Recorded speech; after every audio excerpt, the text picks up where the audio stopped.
Monsieur le Président, on apprenait ces jours derniers que nous avons maintenant un premier ministre de la transformation. Et donc, je voudrais lui donner l'occasion de se transformer pour le mieux. En mars dernier, j'étais le premier à dire que cette consultation sur le racisme allait envenimer le débat. Je ne suis plus seul. Le nombre de voix qui disent ça au premier ministre s'accumule. L'éditorialiste en chef du Devoir dit que les déboires de la présidente de la Commission, l'intention de tenir à huis clos les consultations, ont achevé la crédibilité de cet exercice périlleux, aussi bien mettre un terme à cette farce.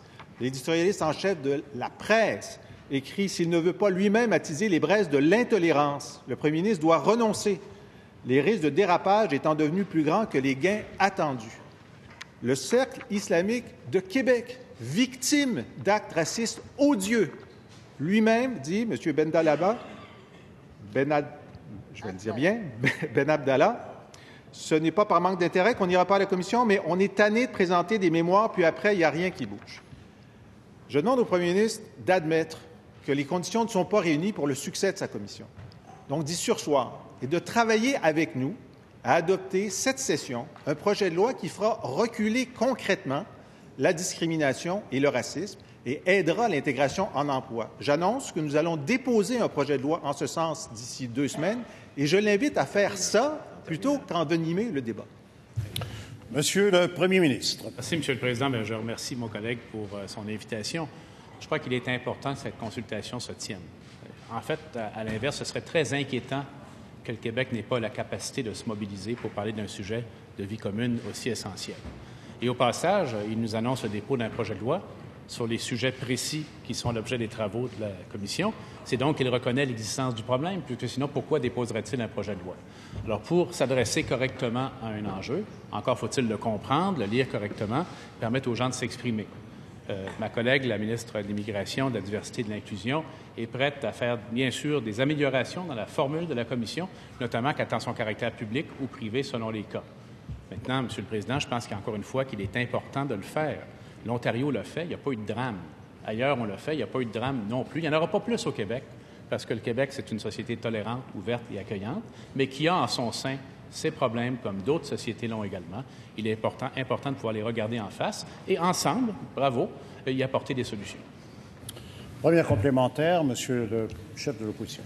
Comme le dit l'éditorialiste du Devoir et le cofondateur du Centre islamique, les solutions, elles sont connues. Il s'agit de les mettre en œuvre. Et je demande au premier ministre pourquoi, le 30 mai dernier, son gouvernement a refusé une motion où on demandait de mettre sur pied des projets pilotes de CV anonyme, d'interdire la condition de première expérience de travail canadienne qui empêche tant de néo-québécois d'accéder au marché du travail. Pourquoi, lorsqu'on lui offre des solutions, il dit non et il préfère envenimer le débat? Monsieur le Premier ministre. Non, je préfère qu'on ait un débat et qu'on écoute tous ceux et celles qui voudront s'exprimer. Et je pense que la façon correcte de le faire, c'est que les témoignages soient faits de façon publique, à moins que la personne demande autrement. Parce qu'il y a des considérations de protection des personnes. Les gens ont peur, Monsieur le Président, de parler de ces questions, de ce qu'ils ont, de ce qu'elles ont vécu dans leur vie quotidienne. Maintenant, il me parle d'un élément parmi d'autres qui pourrait être étudié, la question des CV aveugles. Je lui soumettrai que c'est une solution bien imparfaite, qu'il y a de nombreuses faiblesses et beaucoup de personnes l'ont constaté et l'ont souligné. Ceci dit, moi, je suis tout à fait intéressé à ce que, premièrement, l'opposition officielle participe activement et de façon constructive à cette consultation et qu'on travaille ensemble également par la suite à mettre en place ces recommandations. Deuxième complémentaire, Monsieur le chef de l'opposition.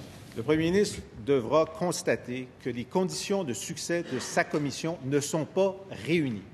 Tout le monde le sait, tout le monde le voit, il devrait se rendre à cette évidence. Il est sûr qu'il y a du racisme et de la discrimination au Québec après 15 ans de régime libéral, par exemple. Le fait qu'à la SAQ, il n'y a que 38 employés des communautés sur 6 000, et à Hydro-Québec, 312 sur 20 000, c'est après 15 ans son gouvernement. Peut-il agir avant de partir? Monsieur le Premier ministre. Monsieur le Président, c'est dommage qu'on ait dérapé sur la dernière question, là, mais je voudrais quand même lui souligner amicalement que c'est lui qui suggérait de fermer les frontières, que c'est son parti qui a apporté la suggestion législative la plus discriminatoire en termes d'accès à l'emploi dans la fonction publique. Il n'y a jamais un gouvernement au Québec qui avait fait ça. Et faisant cela, le Parti québécois a rompu avec ses origines et ses traditions. Maintenant, Il est encore temps de revenir dans l'arrière, d'avoir un meilleur sens et un meilleur débat. Je répète qu'il est important et, à l'inverse, il serait inquiétant que le Québec ne puisse le faire, que nous fassions cet exercice correctement. J'invite tout le monde à y participer. D'ailleurs, beaucoup de gens sont intéressés à y participer en passant et on travaillera ensemble sur les solutions. Troisième complémentaire, Monsieur le chef de l'opposition. Le premier ministre fait semblant de ne pas savoir que depuis 10 ans, il y a eu 6 exercices de consultation, dont une spécifiquement sur le racisme, que des propositions de solutions sont sur les tablettes un peu partout et qu'il suffit de les appliquer. Il n'y aura pas de controverse si nous appliquons des mesures contre le racisme et la discrimination. Il y aura controverse s'il s'entête dans cette commission. Peut-il faire la bonne chose pour les Québécois de toutes origines?